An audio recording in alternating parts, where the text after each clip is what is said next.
Hello and welcome to Groovecast, the podcast for the rhythm section with me, Ashley Walker. And me, Charlie Smith. And doesn't it feel good to say that again? It's been a while, hasn't it? It has been, yeah. Season 3. How did we get there? Yeah, time moves fast when you're having fun, doesn't it? Oh, yeah. Speaking of which... Indeed.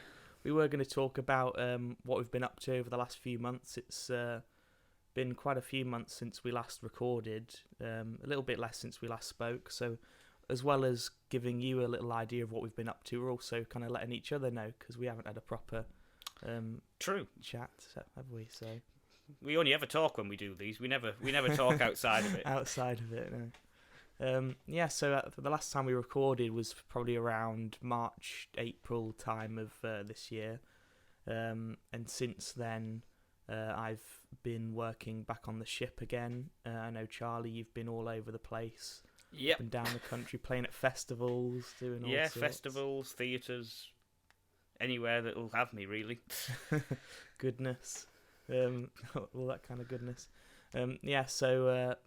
My first thing back after our podcast was going back on the ship around the beginning of May time, as well as doing some little recording bits, which included yourself, Charlie, bits of percussion and stuff like that. Yeah, which we kind of touched on a bit, I think last episode or the one before, I can't remember, but yeah, so that's kind of... If you want to find out about the recording of Ashley's latest album, we did a whole podcast on it, which I believe, and correct me if I'm wrong, was episode 9 of season 2. So if you haven't listened to that, right, once you've listened to this one, go and listen to that. Yeah, and the other 20 episodes or whatever it is. Yeah, there's 20 episodes worth of us gabbing. I mean, it can't be that bad, can it? It's got us this far. Yeah, we're still going. We're still hanging in there. I got back on the ship, as I say, beginning of May. And in fact, I ventured into the kind of vlogging world on that short contract. I just thought, to hell with it, I'm going to give it a go. And it was a failure. No, not really. Well, it is what it is. It might be. Might be. Time will tell on that one. Yeah, so that's it'll be available on the same place as this, my YouTube channel, Ashley Walker Music. So you can go and check that out. I don't know if you have, Charlie, but it's me. I've caught a few. I spent my lunch hour doing some teaching the last couple of weeks because it happened to be the day that your vlogs came out. So I would just sit with a cup of coffee and tune into them. And there's some very interesting stuff, and it's the sort of things as well where it's like, I'm glad you've been to those places so I don't have to. Well, it was the idea of it really was just to give a little tour of the ship. I didn't do too much of that, but mostly just kind of the day in the life of what I do when I'm on the ship and getting off at places, having a little look round, grabbing a bit of food, trying to get a couple of pictures of something substantial, and then heading back on board for lunch or whatever it is. But yeah, there was some cool stuff in there. I went to the ABBA Museum, if you're into that kind of thing, in Stockholm. So take a chance on me. Take a chance on that. Yeah. Aha. I totally didn't use that joke in the bio to it either, so it's fine. Yeah, of course not. How many ABBA puns can you slip in to a description for a vlog? And let me think. So yeah, there was that. Went to the food market in Barcelona, which the very famous food market, which, funnily enough, even though I've been there quite a few times, I've never been to before, because I tend to like what I know, and I know what I like, and I go to the same places. But this time I tried to go off and do something different. So be adventurous for once. Yeah, for once. And went to Cadiz, and so yeah, if you're interested in any of those places, or just seeing a bit more of me talking, which is one of my favourite things, is to listen to my own voice back, obviously, as well. Well, yeah, isn't it? Oh, I mean, that's the reason you do all the mixing on these. I have nothing to do with any of it, with complete pleasure. But it was actually watching that first one of your vlogs. Actually, I think we discussed this before. I was surprised just by chance how similar your cabin was to the one I had when I was on a completely different ship with a completely different line a year and a bit ago for a couple of weeks. Yeah. So that was quite interesting to see. We'll have to maybe we'll put a picture, a side by side if we haven't already, of that. It was pretty cool. Cabin comparisons. Yeah. That's a new hashtag to be to be invented right there. But no, it looks like it was a good little contract for you, and definitely got you around and about. So what was it? The Med, and then up to Scandinavia again.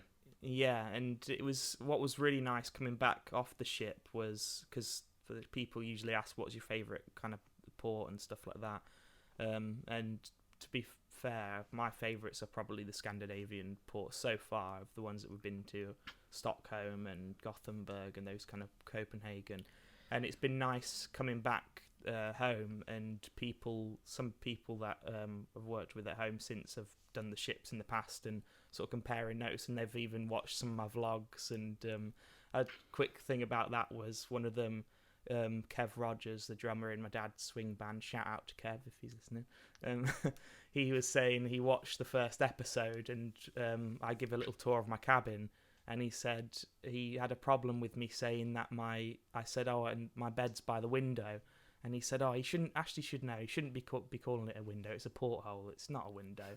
And then he quickly stopped saying that when I panned up, and he went, oh yeah, that is a window, not a porthole. Because then it's like the change in the ships over the years since that's the he's one. done it. Not being in the bottom depths of it. Yeah, seeing a porthole that looks like a washing machine with water just coming up the side of it. Yeah. So go make sure you see. Go and check that out. Yeah, it's good to see for sure. And actually, it's interesting to see you didn't fall into the same little trap I did when I went on the ships, which was whenever you find a port, definitely accidentally finding music shops.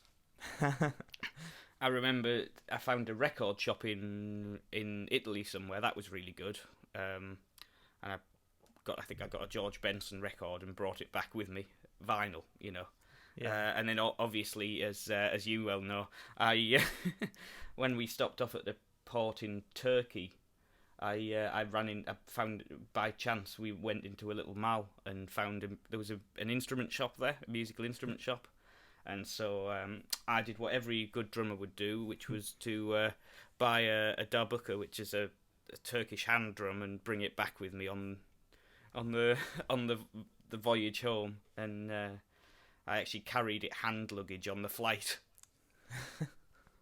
because that's the kind of guy I am.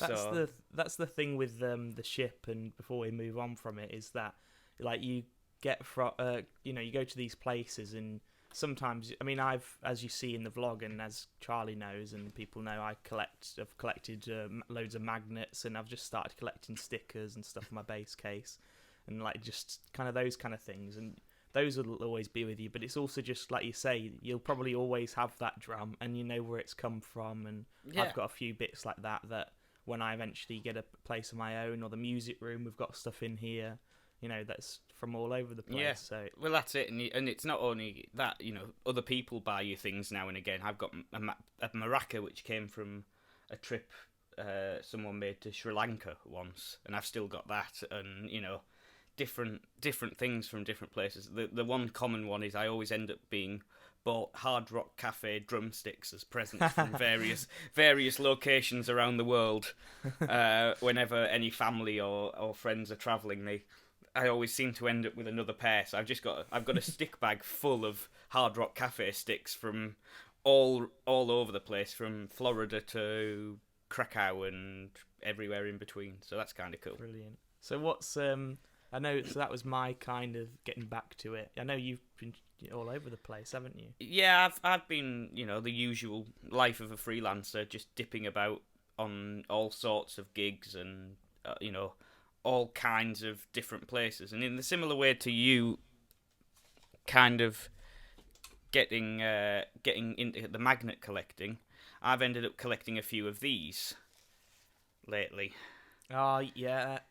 Which, for those who are listening, are laminates from backstage passes and all of that from various festivals I've been playing at. This one being probably the nicest of them, which was that I went and played at Glastonbury a couple of weeks ago. As we're recording this, it'll probably be a month or two ago by the time this goes out. But so I was very, very lucky to be asked to go and play with Martin Stevenson and the Dainties, doing a spot on the acoustic stage on the Friday afternoon, which was great fun. And I'm not a festival goer. I don't go to festivals, unless I'm working at them. So, literally, I don't. So, camping in a muddy field for 3 days, I honestly couldn't think of much worse. Yeah. So going in and playing it is probably the only reason I would have gone to Glastonbury. And yeah, it was great. And we were just there for the day, so we stayed in a little guest house a couple of hours away, and just drove in, got in to the festival and got all of our passes and stuff. And the thing with doing it is, for me at least, I had no time to kind of process any of it, because it'll be a big gig, and I actually kept it quiet that I was doing it for months, just because, you don't want to get too excited over it, and then, plans change or something happens or anything like that. So I kept it under wraps until only a couple of weeks before, and then I finally let the cat out of the bag and started telling people. So that was kind of nice. And then it just all happened so fast. The minute we were on site, as soon as we were sort of sorted out, they were ready for us on stage. So we were, load the gear in and set up on rolling risers behind the stage, and then so by the time I was set up, the sound crew mic'd me up, and I just had time to go and get changed into the stage clothes, sit with my practice pad and have a little 5-minute warm up, and then that was it. We were called to the stage as they wheeled my drum kit out from behind the stage and round, which I did put a video up on my Instagram of that, because I thought it was great. And because I'm so selfish, I let the one stage crew member do it all by himself, and I didn't offer to help because I had a gig to do. So it's his job. It's his job, yeah. So he pushed my kit up, and I did think when I walked out on stage and sat down, I thought, I really hope he's put the brakes on. That would have been brilliant. Yeah, but I mean, I've got to say, for the whole backstage crew at Glastonbury, and especially at the acoustic stage, their changeovers were absolutely insanely fast. We were, between one band coming off and us going on, was 15 minutes. Wow. It was meant to be a 20-minute changeover, but we were ready in 15, and we just, because you get on, you do a quick line check for the front of house and get a rough monitor mix with the monitor guy at the side of the stage, just, bashing around and hitting things. And then they said, right, well, you can either have 5 minutes,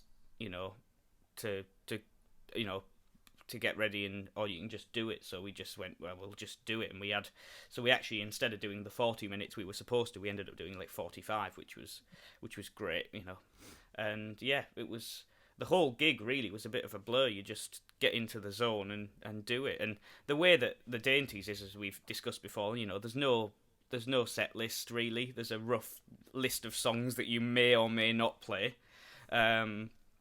The arrangements aren't fixed, and they can change every gig. So, you can't ever expect anything.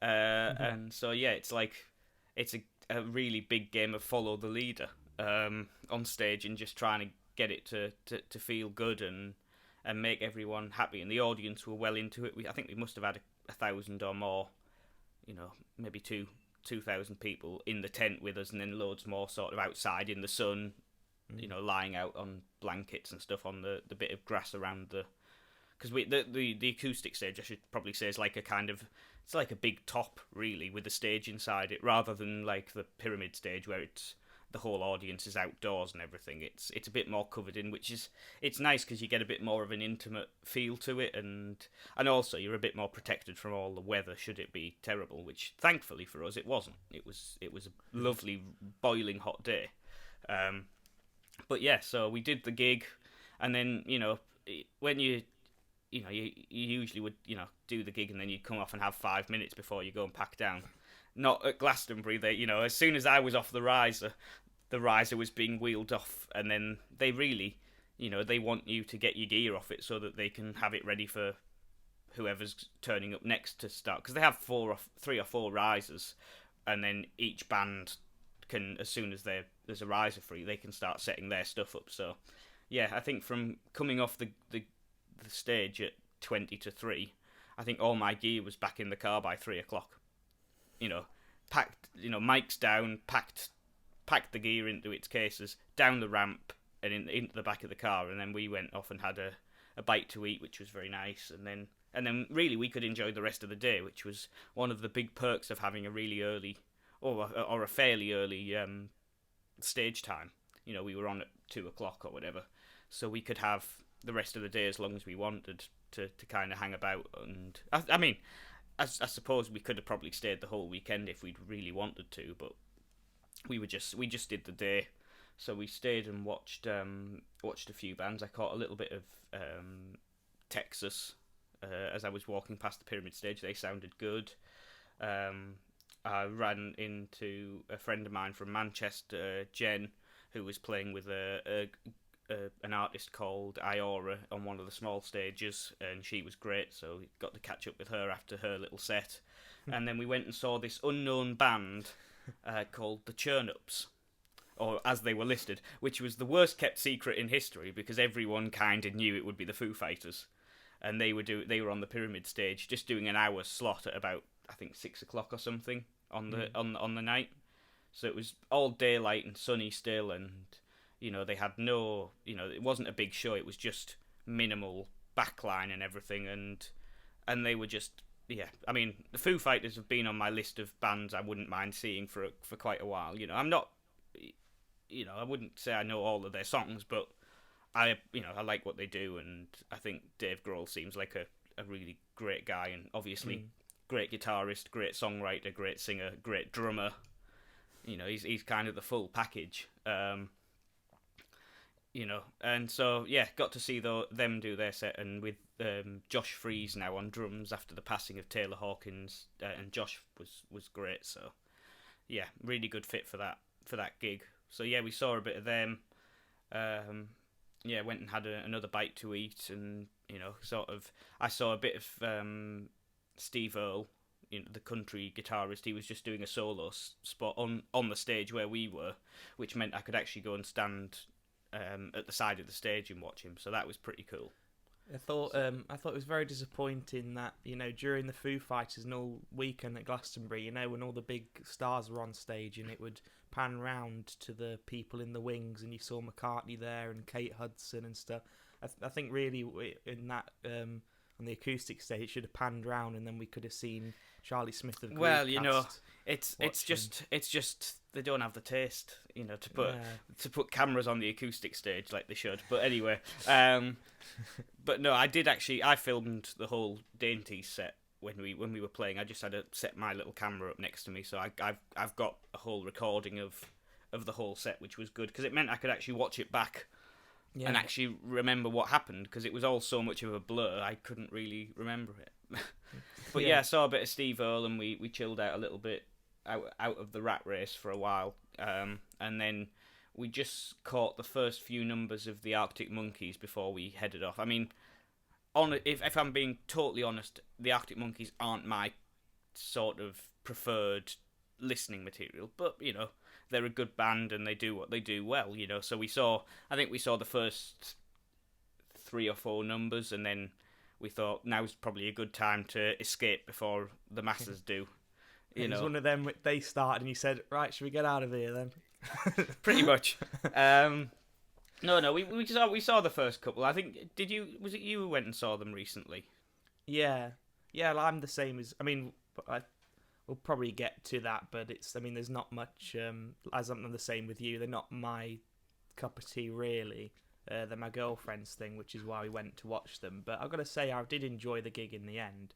Yeah, I mean they put a show on. I'll give them that, And yeah, what I thought was interesting at Glastonbury was the reviews afterwards were a very mixed bag. I don't know if you saw any of it, but it was like their starting number and stuff was very you'd think at Glastonbury you'd come out hitting big straight away. I thought it was a choice starting number to go with something really slow and sort of dramatic.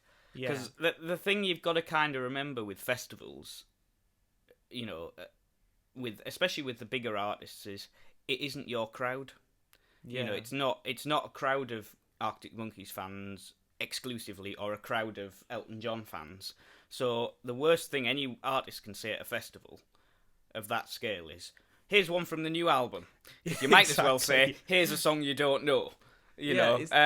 So if you are one of those sort of, like, I say heritage artists, but artists who've got a strong back catalogue, they just, you want to be playing the hits. Yeah. You don't want to be playing the deep cuts, because people are just going to go, well, yeah, I saw whoever do their set, but half the songs I've never heard of before. Yeah, and to be fair, like with them, we went to see them a couple of days before Glastonbury. It was like the gig before the singer got laryngitis, and then they cancelled the next gig. But and when we went to see him, it was a different start and everything. It was mostly the same songs, but they do play all their hits. But it's like, and they're almost similar to Foo Fighters and Dave Grohl in that aspect of they kind of just do what they want to do, and they don't really give a damn like what order they do it in, or you'd think they might start with one of their big hits straight off the bat. I mean, but even the Foo Fighters, it was they came on doing All My Life, big tune, that's very recognisable. Yeah, and I think they maybe put one or two sort of newer songs in from the latest record, but for the majority of time they played the songs people wanted to hear. They played Everlong, and they played My Hero and all of that. They played the songs that even as a non-Foo Fighters fan you would have probably heard on the radio, or you would have come across in that way. I was half hoping, because I know he was there doing his set the following day, I was half hoping they'd bring Rick Astley out and do Never Gonna Give You Up Again, just for the hell of it, but unfortunately not. But also they could have brought Paul McCartney out. I did wonder if that would happen, because of course when Paul McCartney headlined last year, he brought Dave Grohl out. Yeah. So I did wonder if the favour would be returned. If McCartney had wanted to do it, you never know. If he might, as far as I was concerned, he probably was just there enjoying the festival as a punter. I loved because I didn't watch all of Glastonbury. I watched on a replay. I watched the Arctic Monkeys thing, and then I obviously watched Elton John, a bit of the Foo Fighters stuff. But I thought, because it kept panning round to McCartney in the Wings sometimes. McCartney in the Wings.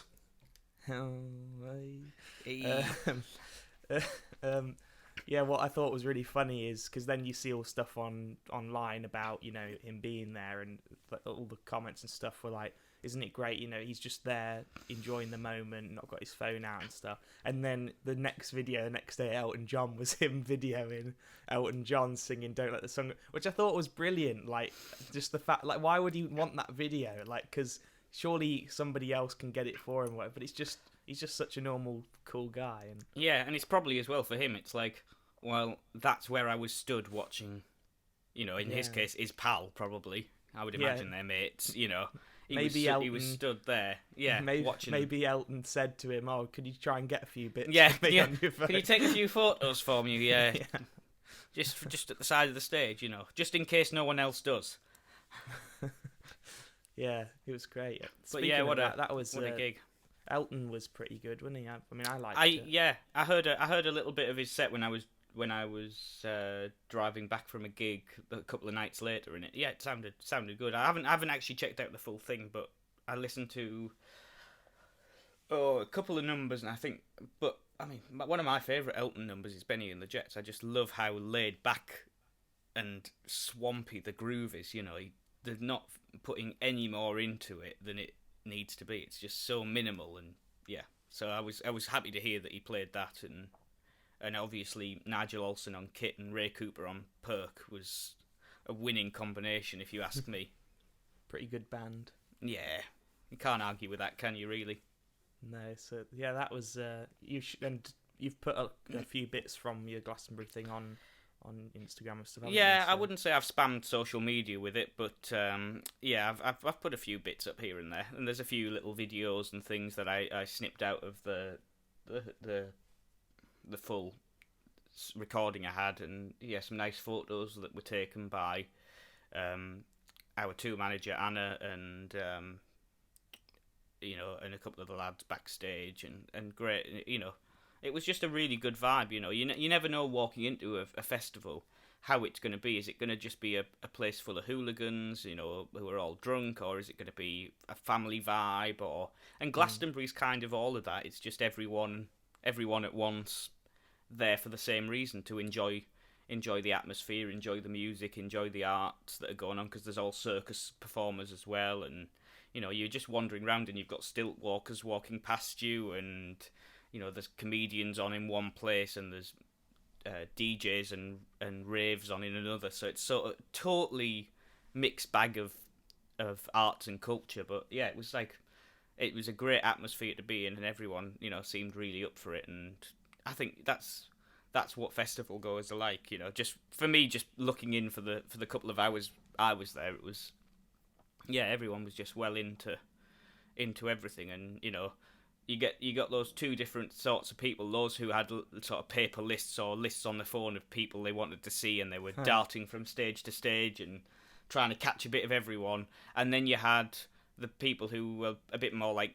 how I was on the day, where you just meander around, and you might have a couple of people you're definitely going to try and catch, but you're just walking past stages and see who you hear. I heard a bit of Lewis Cole's set on doing like jazz fusion stuff, and that sounded great. Really good audience for it as well. I can't remember what stage he was on, but it was, I was just walking past and hearing it through the PA, and it sounded phenomenal. Yeah. So just all different little bits. You can just, whether you stand and watch the whole set, or you stand and watch a bit of it, or you just walking past, you can hear everything. And and there's loads of colour and everything that's going on is just wonderful. So before your Glastonbury gig and all those antics and all that kind of thing, I had my trip to London, which I put some photos on. I also had a little gig with my band Fusion, just a nice little local thing, which was cool. And yeah, went to London for a few days. I think sort of Thursday to Monday. However many, what was that, 5 nights, something like that? I don't know. I'm really thereabouts. Yeah, so I went to London, and although it wasn't, we were going to watch the Arctic Monkeys as the main thing, but it wasn't necessarily a music sort of related trip. It was taking in the sights, going to a load of different burger places, which we love. The connoisseurs there. Yeah. And we went to, as I say, as we mentioned briefly before, we went to see the Arctic Monkeys. Supporting them were a band called The Hives and a band called, I think, The Mystics or something like that. Right. Which were both pretty cool. As I say, it's not like my usual thing, but there were some songs that I did out of the whole set. There were some songs I liked. That's good. It always helps.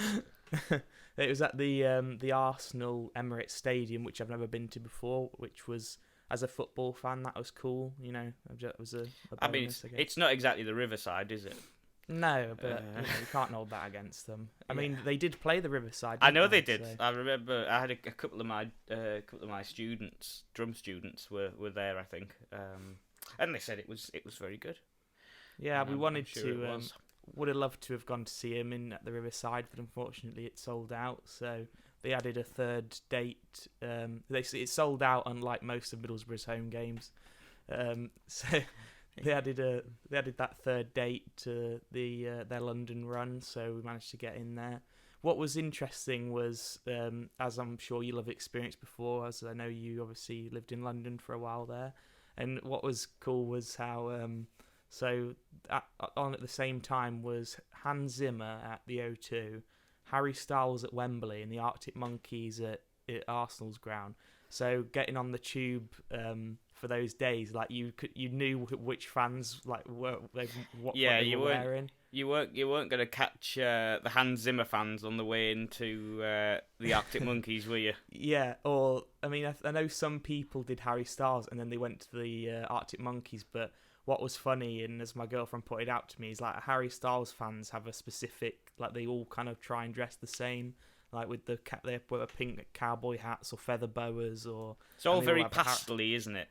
Yeah, and like love shirts and stuff. And then like the Hans Zimmer guys had, my family went last year. I couldn't go unfortunately, but they went last year and they got a couple of the Hans Zimmer like tour T-shirts, so I know what they look like. So I saw a couple of guys wearing those, which was cool. And then you just have the Arctic Monkeys fans were there, and they'd like denim and leather and like all like you wouldn't get them mixed up with the Harry Styles ones, that's for sure. Yeah, that was it. And of course, when they were at Glastonbury, it was just all nutters in bucket hats. Yeah, that's the thing. That's the other crowd for such things. But yeah. So then tying in kind of with that of just being in London, and for us, I mean, I know it's, as you know, you lived in London and stuff, but it's the same for you. It's like kind of when we go there, it's a bit of a holiday kind of thing, isn't it? Because we don't go. It's weird unless you're working. It's weird for me. It's half holiday and half almost going back to that sort of point in my life where when I lived there. You know, I would say going home, but you know, home is always up here, but where the heart is. Oh, obviously. But no, it's like stepping back to being a student again. You know, if I'm spending a few days in London, because 9 times out of 10 I'll be walking some of the same streets and heading for some of the same places, or the same coffee shops and the same little restaurants and things I found as a music student, you know, doing. It's back to that thing again of knowing what you like and kind of sticking with it. And I mean, I always try and push the boat out now when I go back to London and try things that, as a student, I maybe wouldn't have gone and done, or wouldn't have splurged a load of money on a nice meal somewhere. You know, I did sometimes. Don't get me wrong, but I'd be more inclined to do that now, because you'd see it as a bit of a holiday. So you think, oh well, I'll go and have a nice meal, or I'll go and eat, you know, whatever, or I'll go to the whatever exhibition at the portrait gallery, and so yeah, all of that's kind of much more of a thing now than it would have been when I was living there. Well, what was like in that kind of spirit, you know, because I've been to London obviously a few times before. Well, to things like Rodney Scott's, and then when I was younger, me and the family would go. We went for about a couple of weeks, me and my dad, when I was still in school, and did all the Churchill War Rooms and all that kind of thing. And although I was into music then, I'd just started playing, I wasn't as big a Beatles fan as I probably am now. Yeah, the T-shirt's not giving anything away there. Yeah. And the plectrums as well, if you can see it. There you go. They're just all to hand. I've just got it all planned out. And the door. Yeah, and the door, and the... Yeah, all the bits. It's just all Beatles behind you. Yeah, I'm not obsessed. I'm not. Not obsessed. So I wasn't as big a Beatles fan then. I liked them, but I didn't probably know about Abbey Road and all those kind of things. So this time going back, and it was just one of those things as well. We just did what we wanted to do. We weren't necessarily restricted to having to be in a certain time frame or anything.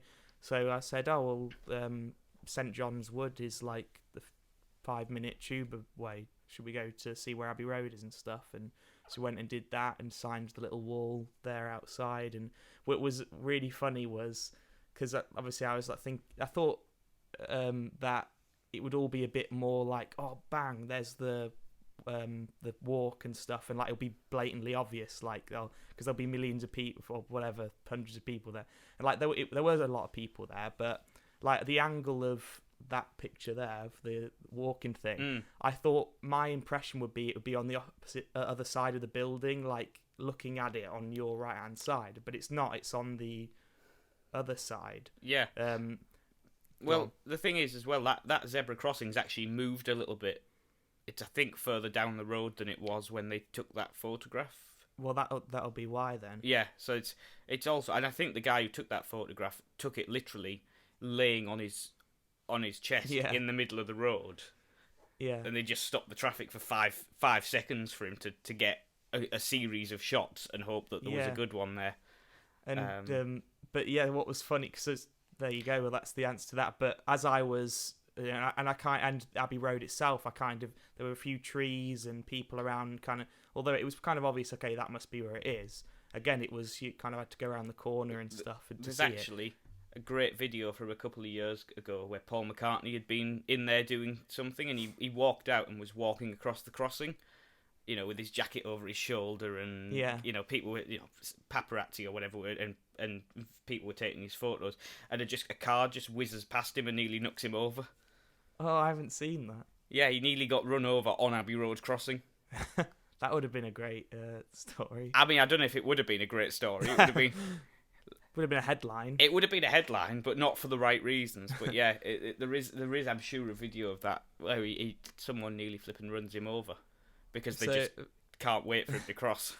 Well, that was the thing. So obviously people who live around there are well used to that kind of thing, and so people will tourists and stuff are trying to get the picture, and so going across, I kind of didn't realise that was the crossing. So, and I was just waiting for the traffic to stop because it wasn't stopping for a while, because obviously they must just be used to stopping and then waiting there for ages. So they finally stopped, and as they stopped, I went to just quickly dart across, and I realised the only reason the people were trying to cross was to get the picture, and their friend and I'm just in the background trying to get across, and then leaving as well. The same thing happened where I darted across, ruining somebody's photo. Did you get a photo on the crossing? I didn't. I refrained from getting one. Oh, you should have. You should have. I've got a great one somewhere that a friend of mine took a couple of years ago when it was quiet. It was a bit quiet around there, and I popped up, and I was going somewhere. I think I was probably heading towards Wembley Drum Centre, because that's usually where I was heading when I was heading up that sort of north end of London, that northwestern end. Was usually I was heading up to Wembley, and I would maybe sometimes stop off at St John's Wood and Baker Street and have a mooch. But yeah, obviously you were on your London trip, and you had me sending you texts saying, "Oh, you should go here, you should go there. Why don't you try and get there?" Well, it was. I thought it was great. I loved because obviously Abbey Road is a working studio, and you're not going to be able to go in there. But they have the Abbey Road shop next to it, and all the facts and stuff, which was great. And you can see, I got some stuff from it. Obviously, and you obviously pointed out there's the other Beatles shop as well.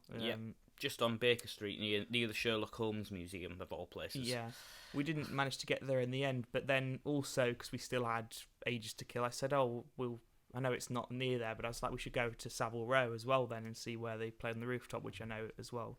You'd done earlier this year, was it, or last year? Or? Late last year, I think.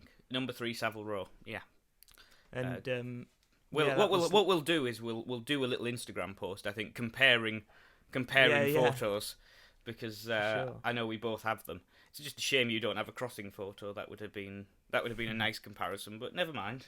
Well, it was that was great, and my girlfriend's kind of loves the Beatles now, but when her first impression of them was me and my dad watching the last year or a few months ago, watching the Get Back film, and she kind of came in just at the end when they were doing the rooftop, so it was like she appreciated it as well, and it was she cool missed the 6 hours that lead up to that point. Yeah, that was just annoying, all that stuff, but that was the best bit of the concert.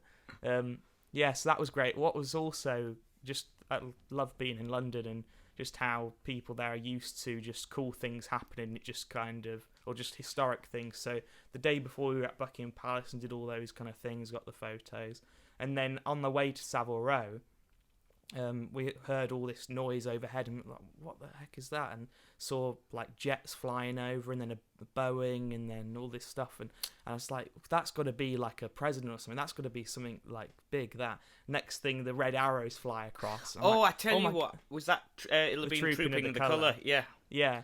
So then I checked it out, and my mum and dad were like, "Oh yeah, we're watching it on TV now," and I was like, damn it, how did I not know that? Because we could have like gone and sort of been around it, but it was so cool. We got to see the red arrows, and See yeah. some big old planes flying over your head.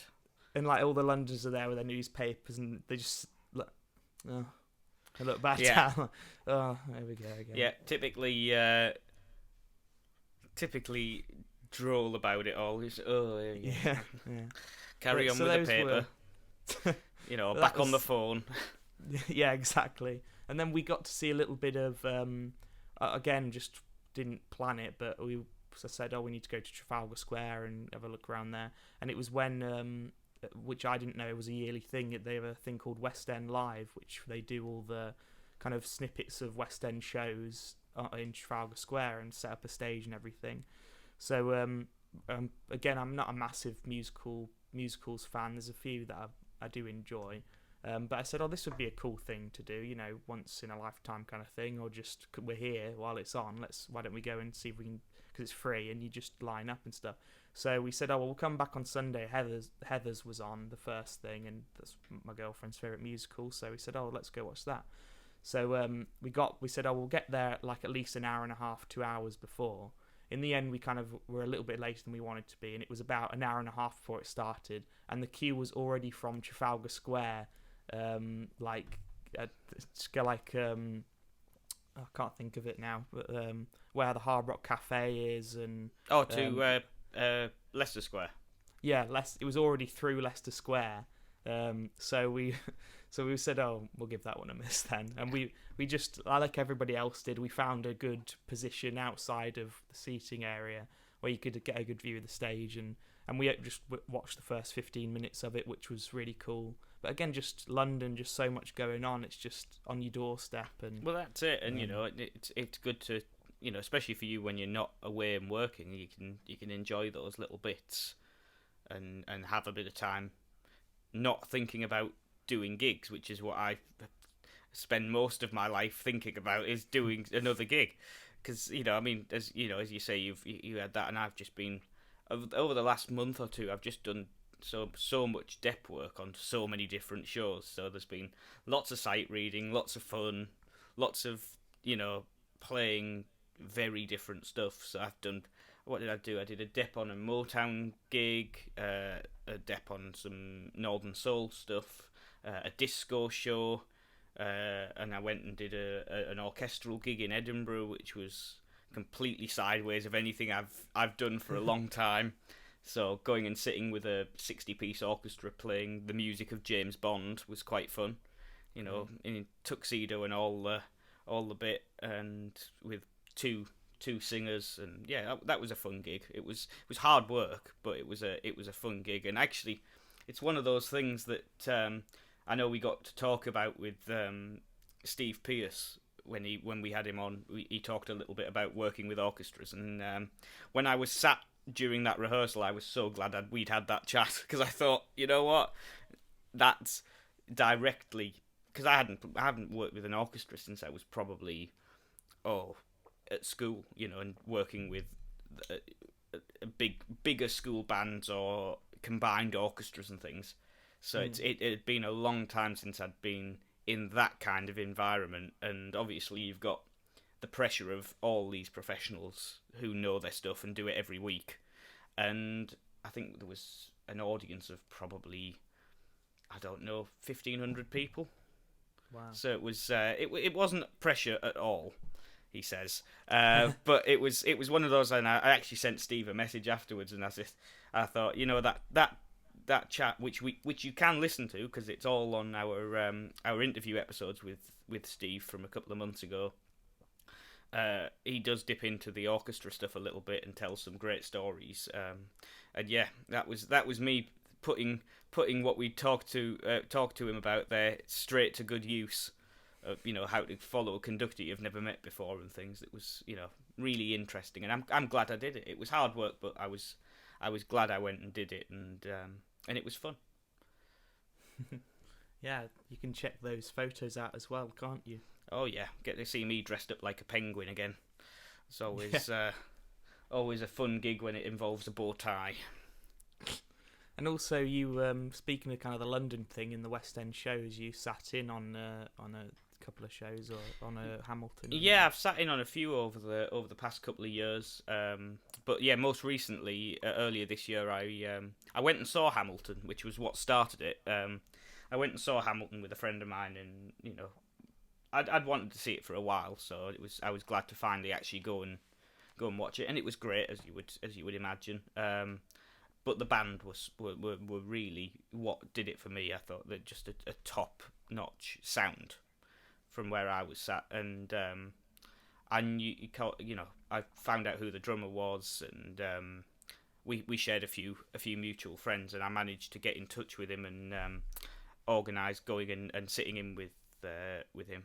A guy called Chris Draper, who is an excellent drummer, and yeah, I got to sit in the drum booth under the stage with the pad on my lap, so I was reading along to what he was playing, and sat just behind where his ride cymbal was, watching him play, and yeah, just beautiful, just amazing to see the show from a totally different angle, in that you don't see anything that happens above your head on the stage, but you can see the band working their socks off, and the conductor was it's just all people who are totally top of the game, and yeah, Chris was an absolute gentleman for letting me go in and sit in his world for the afternoon. Shout out to him. Yeah, shout out to Chris, because he's a great guy, and hopefully we might get him on here at some point and have a little chat about all things West End and theatre drumming and Hamilton and anything else we can think of. Yeah. Well, I think that's about it from my standpoint. And yeah, me too. I think we've covered 3 months, 4 months in hopefully about an hour or so. Yeah. So we've got some really cool things planned for this season. But yeah, and if you haven't already, go and check out all the other episodes. Like we said before, there's 20 of them waiting for you to go and have a listen to if you haven't already. And even if you have already, go and listen to them again. Why not? Yeah, that's what I'm going to do, exactly that right now. See, that's how you want to spend a day. Yeah. But yeah, thanks again for listening, and we'll see you for the next part of season 3 very soon. See you next time.